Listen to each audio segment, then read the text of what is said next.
Welcome to Obscurus, your weekly dose of paranormal fiction. Every Wednesday, Obscurus features new short stories and serialized novels written by novelist, screenwriter, and voiceover artist Biswajit Banerjee. The realm of the paranormal stretches far beyond the usual horror story. So while you'll get to listen to lots of ghost stories on this podcast, there will also be many tales of lesser-known paranormal themes. To get us started, here is your host, Biswajit Banerjee.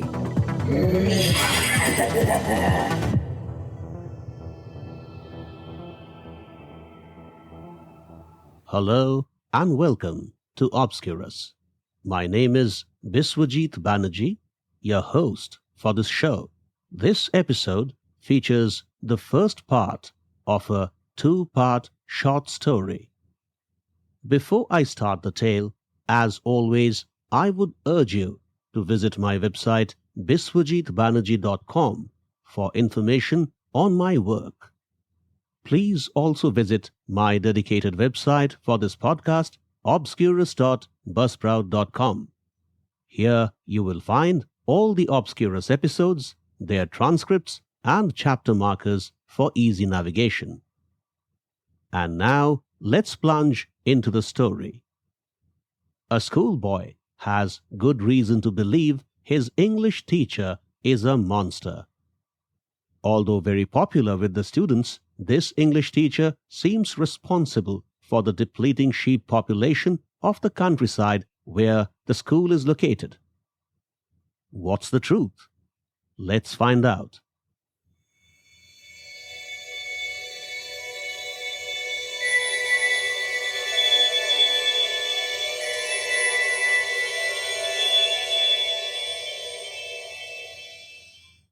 The Creature, Part 1. Written and performed by Biswajit Banerjee.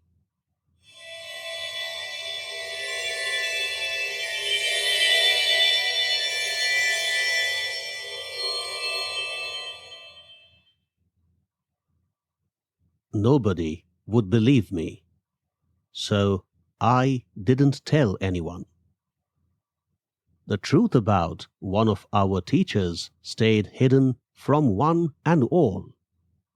Good looks and more than sweet behavior served as solid covers for the monster.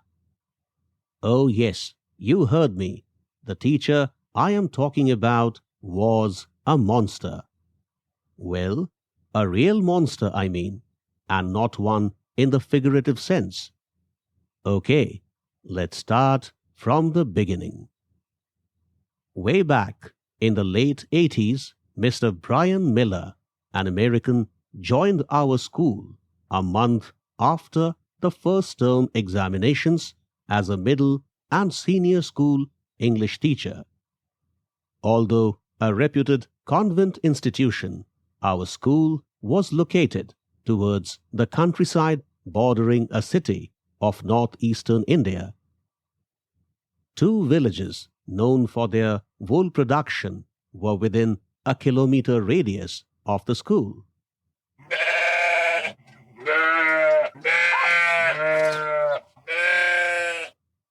Within days of Mr. Miller's joining the school, the sheep stock of the villages started declining.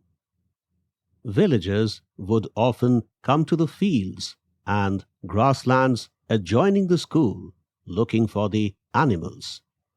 Instead, all they found were their remains. It wasn't rare to find half-eaten carcasses, crushed bones, bloodstains, and rotting flesh strewn around the area.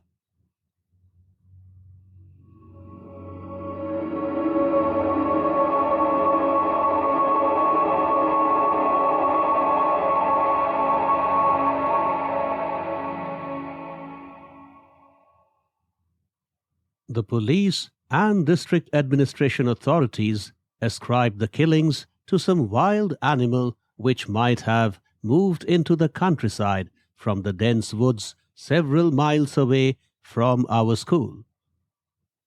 Many people disputed this theory as it was unlikely that a wild animal would come so far in search of food and remain undiscovered for so long. And why would it come anyway? There was no dearth of food in the evergreen forest, which received frequent rainfall. Some special investigation teams also visited the countryside but couldn't reach any conclusive results. The killings continued. Meanwhile, Mr. Miller had emerged as the most popular teacher of the school. As an 8th grade student, even I had begun to like him. Before he took over as our English teacher, grammar, especially clauses, gave me nightmares. He taught us English grammar through stories, possibly the best method of teaching the subject. My grades improved within weeks of his taking over. Other than being an excellent teacher, Mr. Miller was so sweet to every one of us. He treated us like friends, like his equals. We boarders enjoyed the greatest share of his company. Often Mr. Miller would sit surrounded by girls and boys, all boarders of course, outside of school hours in his t-shirt which read, "I am an American free bird." He would tell us mystery stories with magical twists at the end.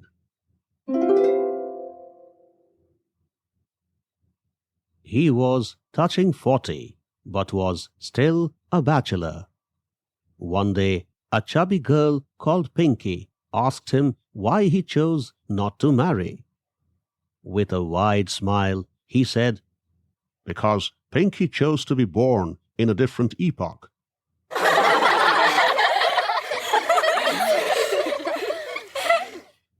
We laughed like hell, and Pinky took it as a huge compliment. Mr. Miller could be that sweet, that friendly. Apart from the students, Mr. Miller found another huge fan in Miss Agnes de Silva, our biology teacher. We often spotted them together, in the corridors, in the library, in the school canteen, and sometimes in the park meant for the primary school children. "These guys are going to hook up," the curly-haired Prabjot Singh would often say. You would be surprised at how much Pinky hated him for saying that. Once they just stopped short of fisticuffs. "How dare you say something so sick about our teachers?" Pinky said, grabbing his shirt collar. "Leave me alone, you stupid pumpkin. Did you take Mr. Miller's words seriously the other day? What you want to do? Marry him someday? He must be 30 years older than you, foolish girl." Things of all nature, good and evil, sweet and sour, continued in the school, but in the backdrop of the withering sheep population.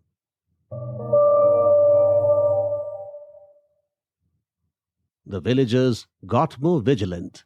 Many would go out to the pastures in groups to prevent their sheep from straying away to distant terrains.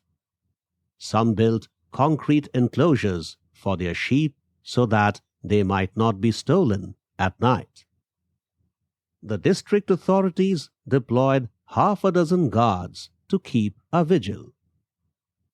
However, despite all the preventive measures, the killings continued. So, the police authorities fitted spy television cameras at key points. For a brief period, the animal massacre dropped, but it picked back up again. Now, the villagers were finding more animal carcasses close to their homes rather than in distant fields and bushy lands. What's more, the cameras malfunctioned every time a sheep got slaughtered. Consequently, the police grew suspicious of some human hand in the matter. However, in the want of clues, they couldn't draw substantive inferences. In the meantime, Mr. Miller's popularity grew even more. I had become one of his biggest fans, so much so that I decided to become an English teacher like him, and also a bachelor like him.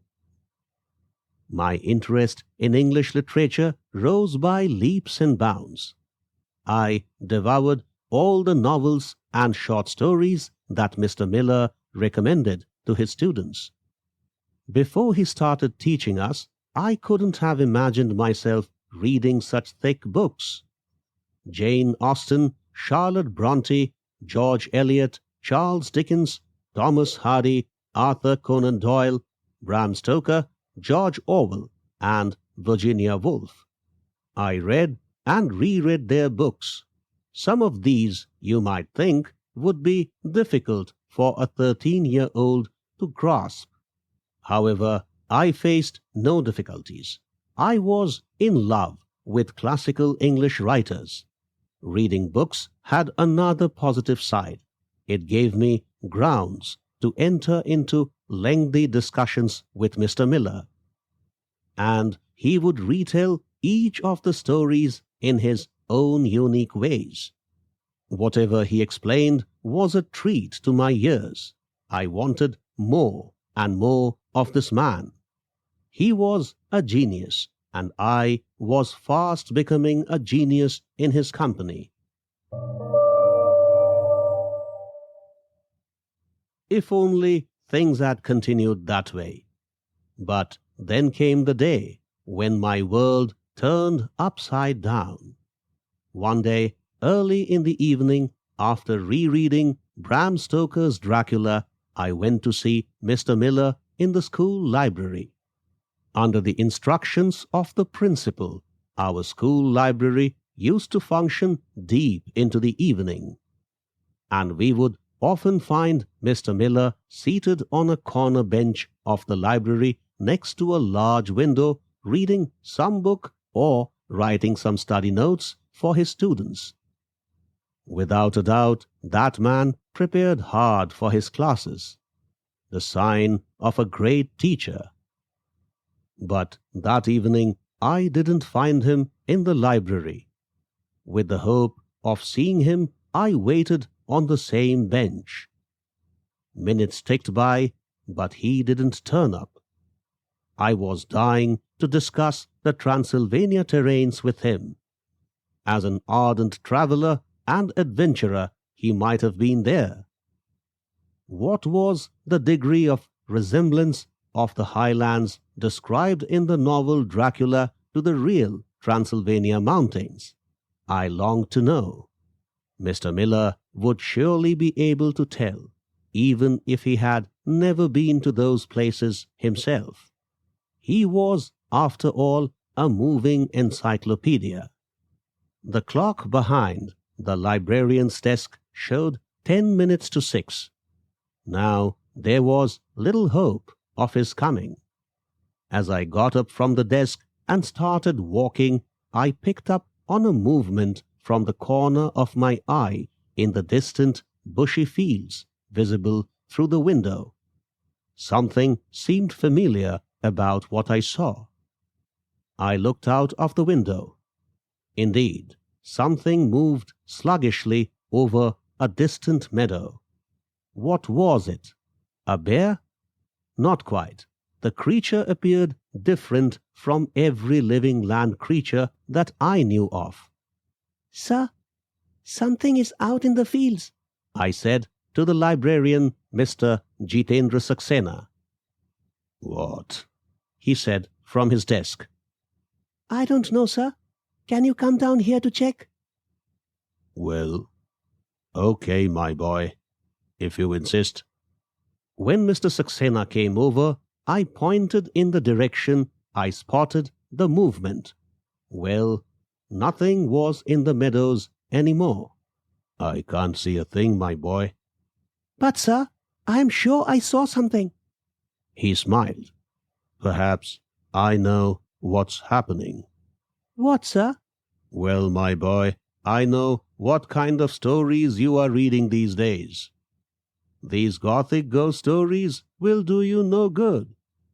What you saw outside, I can tell you for sure, is the result of what you have been reading.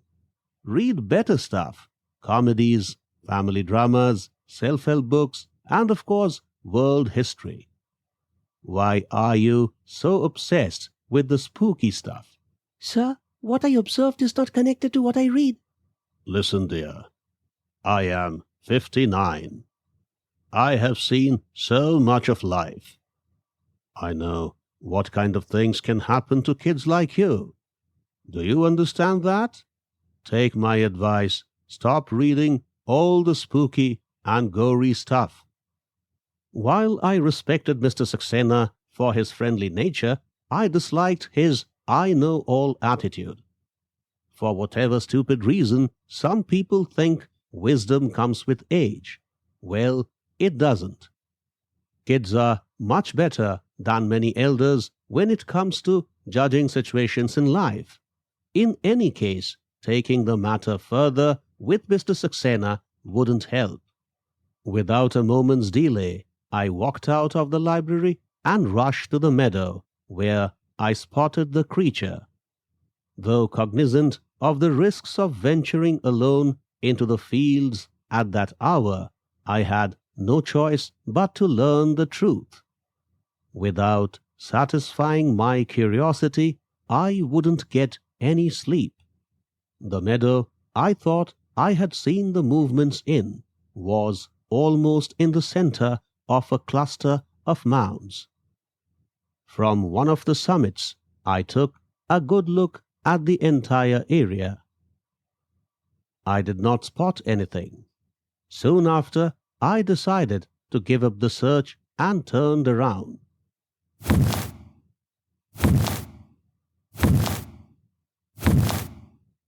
The sounds of dull, thumping footsteps behind me froze my nerves. What I witnessed upon turning around was the ghastliest sight one could imagine. A creature stood there. I can best describe it as a giant green lizard that walked on 2 feet. Close to 9 feet in height, the reptile had a massive build. The tennis ball-sized dark eyes on the 2 sides of its face moved erratically, sometimes moving together to the frontal part of the face, giving the impression of a human lizard. Well, I have no better expression to describe that look.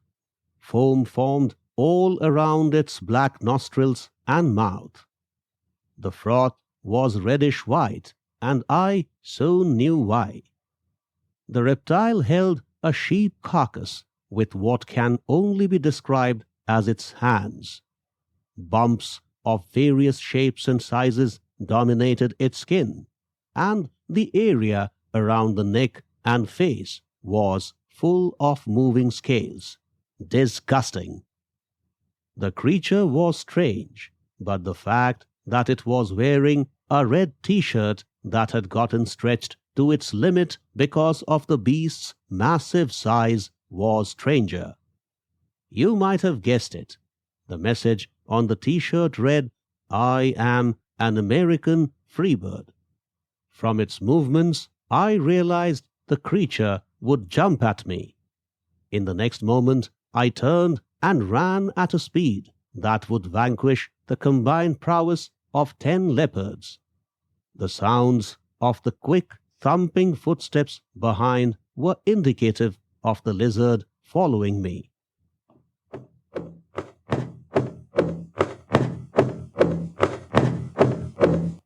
Well, the sounds got louder and louder, which meant the gap between us narrowed. And then there was a heavy thump. Evidently, the creature had tripped over. I ran my way back into the school compound and then into the main school building.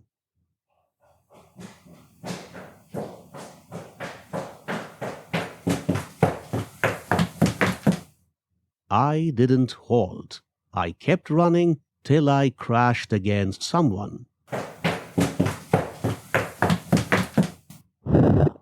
What the hell? The person I crashed into shouted as we fell down. I turned around.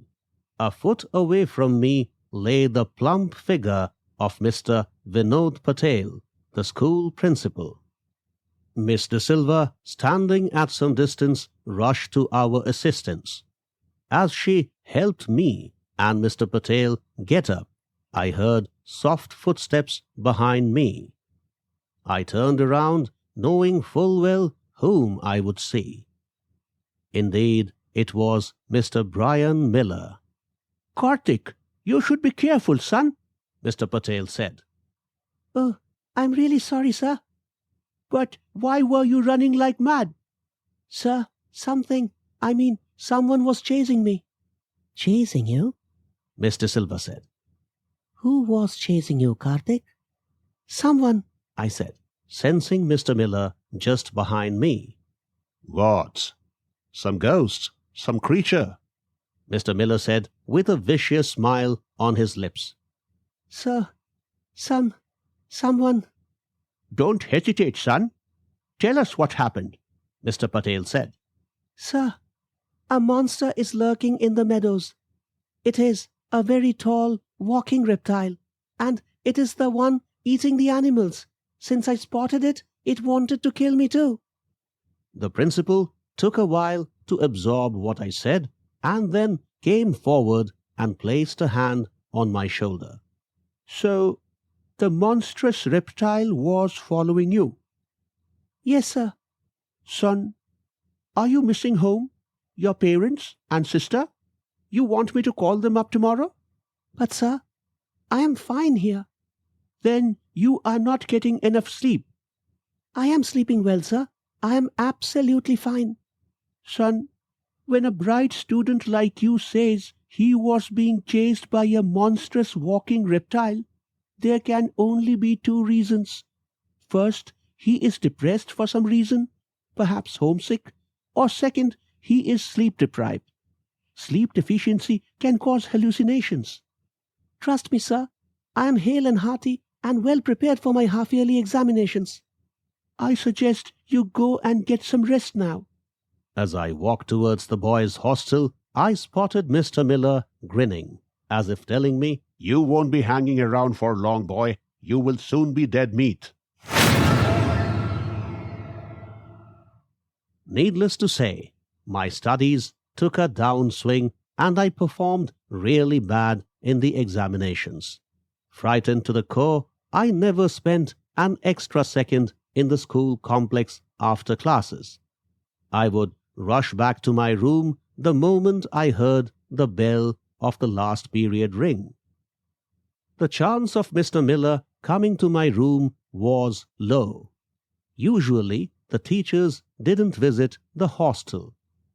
The upkeep of both the hostel and the boarders' welfare were the chief warden's responsibilities. He was assisted in his job by 2 deputy wardens and 4 assistant wardens.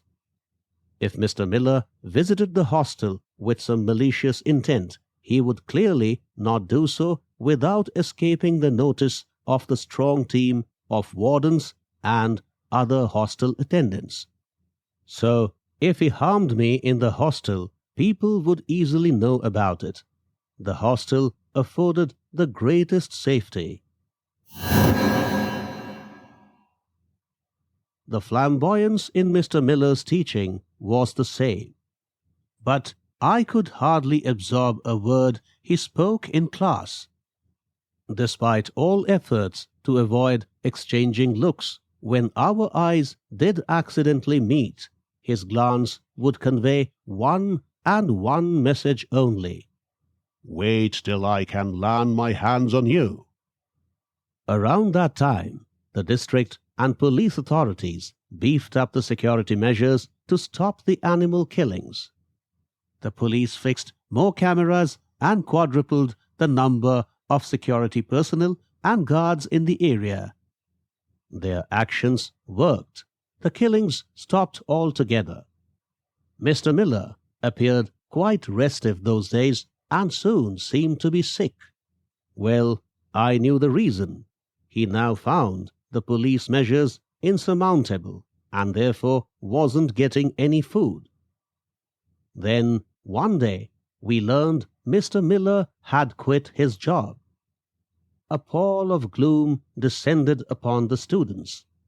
The boarders were shattered. What hurt them most was the sudden disappearance of the teacher. He didn't even meet with them before leaving. Although Mr. Patel explained that he had some extreme emergency to attend to back in his country, the students weren't satisfied. It wouldn't hurt him any more to say a goodbye before leaving, would it? Pinky said, with tears in her eyes. The principal also made clear Mr. Miller wouldn't return, since he now needed to be constantly present in Wisconsin with his loved ones. Oh, what a relief. I guessed Mr. Miller went to some other place in a new avatar, maybe as a doctor or as a priest, where he could continue to butcher animals and eat his fill. Perhaps that's how he operated. The creature would visit a place where food was available in some avatar, making himself look important and useful to the locals. And when food supplies ran short or people got suspicious to the point where he might get caught, he simply changed location. Did he also eat humans? Regardless of my conjectures being true or not, the only truth that mattered now was that he was gone. To the best of my knowledge, no more animal carcasses were discovered over the next few months. With the monster gone, the sheep were now safe. It was time to redeem myself. My grades had fallen far below what I was capable of achieving. In biology, the subject that had once been my forte, I scored around only 40%, my worst ever performance. Well, dear readers and listeners, that's all I have for today. Catch up with the second and concluding part of the story to find out what happens next in Karthik's life. Thanks for listening to Obscurus. If you like what you heard, please subscribe and visit biswajitbanerjee.com for more information about Biswajit's books, movies, documentaries, and other creative pursuits. We shall see you next Wednesday with another episode of Obscurus. Till then, take care.